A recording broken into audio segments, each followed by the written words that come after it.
તો આમોદથી મહત્વના સમાચાર સામે આવી રહ્યા છે, જે આમોદ શહેર પાસેથી પસાર થતો નેશનલ હાઈવે નંબર 64 5 થી 6 માસ પહેલા કરોડોના ખર્ચે ભરૂચ જિલ્લાના આરએનબી ઓફિસના અધિકારીની દેખરેખ હેઠળ બનાવવામાં આવેલ છે અને જે રોડ 2 થી 3 માસની અંદર મસમોટા ખાડાઓ પડી જતા મીડિયા દ્વારા સમાચાર પ્રસિદ્ધ કરવામાં આવેલા, જેમાં મેટલ પેવર બ્લોક તેમજ આરસીસી કામ કરી ખાડા પૂરવામાં આવેલા હતા, પરંતુ એ તમામ કામગીરી નિષ્ફળ જતા આજરોજ રસ્તાની હાલત એટલે કે દયનીય બની છે, જ્યાં વાહન ચાલકોને કમરતોડ તકલીફ પડી રહી છે। ત્યારે હાલ આ રોડ ઉપર ડામરથી કરેલ કામગીરી કાદવની જે લાપસી જે છે કાદવના કે જ્યાં કહી શકાય કે માહોલ જે સર્જાયો છે, એને કારણે આમોદ 4 રસ્તા ઉપર આવેલ દુકાનદારોની સામે કાદવની લાપસીની નજરે પડે છે, તેમજ બહાર ગામ જવા માટે ઉભેલ મુસાફરોના કપડાં પણ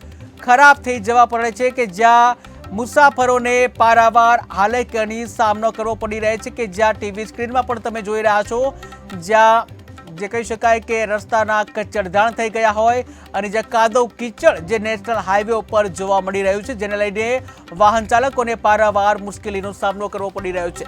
ત્યારે આ સાથે જ ભરૂચથી સંવાદદાતા જાવીદ મલિક જોડાઈ ગયા છે। જે જાવીદ, વાત કરવામાં આવે કે આમોદ શહેર પાસેથી જે નેશનલ હાઈવે પસાર થાય છે તેની દયનીય હાલત બની છે, શું છે વધુ વિગત? જી જાવીદ।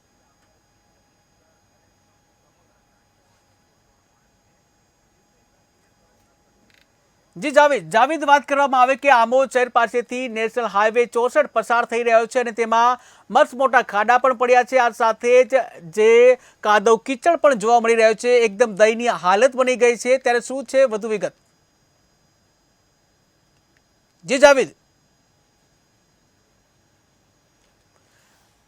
તો સંપર્ક નથી થઈ રહ્યો કે જ્યાં આમોદ શહેર પાસેથી નેશનલ હાઈવે નંબર 64 જે પસાર થઈ રહ્યા છે અને જ્યાંથી કહી શકાય કે નેશનલ હાઈવેની જે તમે હાલત જોઈ રહ્યા છો ટીવી સ્ક્રીનમાં, જે ભરૂચનો નેશનલ હાઈવે નંબર 64 કે જેના દ્રશ્યો તમે જોઈ રહ્યા છો, કેટલી બદતર હાલતમાં આ હાઈવેની હાલત થઈ છે।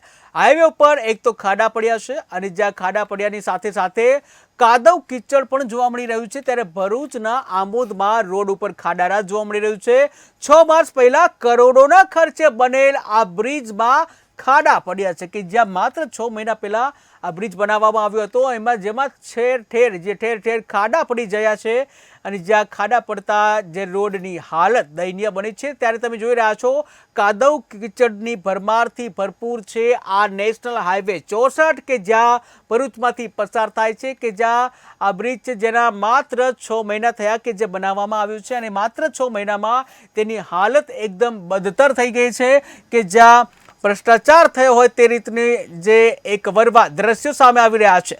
ત્યારે આ સાથે જ આ મુદ્દે વધુ વાત કરવા માટે ભરૂચથી સંવાદદાતા જાવીદ મલિક જોડાઈ ગયા છે। જી જાવીદ, વાત કરવામાં આવે કે આમોદમાં માત્ર 6 મહિના પહેલા બ્રિજની કામગીરી થયેલી અને જ્યાં અત્યારે જે બ્રિજની હાલત એકદમ જે કહી શકાય દયનીય બની છે, શું છે વધુ વિગત? જી સર, ચોક્કસ જણાવી દઉં કે આ જે રોડ છે તે ભરૂચથી આમોદ જંબુસરને જોડતો માર્ગ છે। અહીંયાથી ભાવનગર અને કાઠિયાવાડના તમામ લોકો અહીંયાથી મુસાફરી કરતા હોય છે, જેને લઈને અત્યારે 4 મહિના અગાઉ જ આ રોડ કરોડો રૂપિયાના ખર્ચે બનાવવામાં આવેલો, જે અત્યારે ચકનાચૂર થઈ ગયો છે, જેને લઈને 108 પણ અહીંયાથી ડિલિવરી રસ્તામાં થઈ જાય એવી દર્દનીય પરિસ્થિતિ બનેલી છે। અહીંયા આજુબાજુમાં નાની નાની બાળકોની સ્કૂલો પણ આવેલી છે, જેની અંદર અવારનવાર નાના મોટા બનાવો બને છે, ગટરો ખુલ્લી છે, તમામ વસ્તુને લઈને અહીંયા આગળ જે બી કઈ છે તે ખૂબ જ ગંભીર પરિસ્થિતિ છે। જો વહેલી તકે આનું કામ કરવામાં નહીં આવે તો મોટી જાનહાનિ થાય તેવી શક્યતાઓ સર્જાઈ રહી છે। અને અહીંયા આગળ તમે બીજું કે જે કોન્ટ્રાક્ટરો છે, જે અહીંયા આગળ આવે છે તે નેતાઓના સગા સંબંધીઓ આવે છે, જેની અંદર આ અધિકારીઓ તેની ઉપર કોઈ પણ જાતની કામગીરી લઈ શકતા નથી અને તકલાદી કામ કરીને કોન્ટ્રાક્ટર આગળ પણ ચાલ્યા ગયા હતા અને અત્યારે પણ કોન્ટ્રાક્ટર એકદમ તકલાદી કામ કરીને ચાલ્યા ગયા હોય તેવી પરિસ્થિતિ સર્જાઈ છે આમોદની। જી જાવીદ, વધુ વાત કરવામાં આવે કે એકદમ બદતર હાલત જોવા મળી રહી છે, માત્ર 6 મહિના થયા અને બદતર હાલત થઈ છે। ત્યારે ત્યાંથી 108 તેમજ જે સ્કૂલ વાન જેવા વાહનો પણ પસાર થતા હોય છે, ત્યારે તેને લઈને કોઈ જાનહાનિ કે કોઈ નુકસાન થયું હોય અથવા તો તેમની જે હાલત બદતર થઈ છે તેને લઈને કોઈ સમાચાર?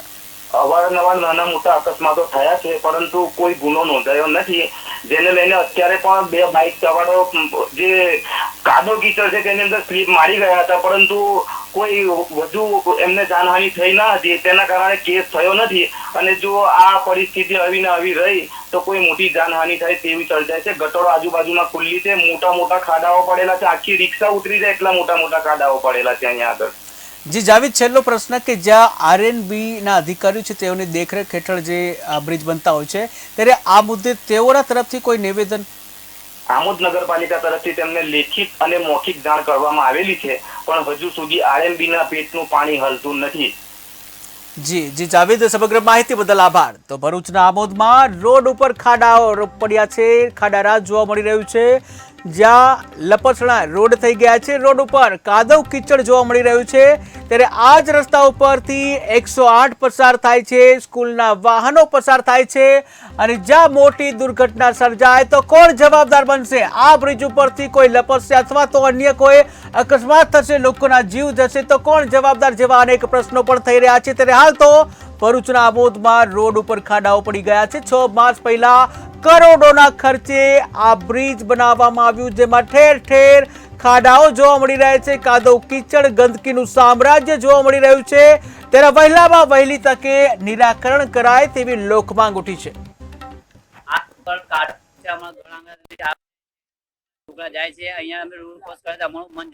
અમારા બી કપડા બગડ ગાડીઓ અહીંથી આવડ જવડ વધારે છે. આ રસ્તાનો નિર્ણય કોઈ કરતું નથી. रोड को सुधार करो, बहुत दिक्कत आती है इस रोड में, ले रहा महंगा महंगा टोल ले रहे हैं, जिसके बाद में रोड कट जाए.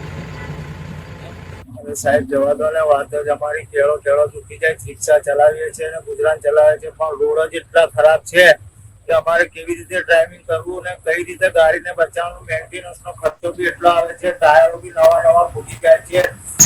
ભ્રષ્ટાચાર જેટલું બધા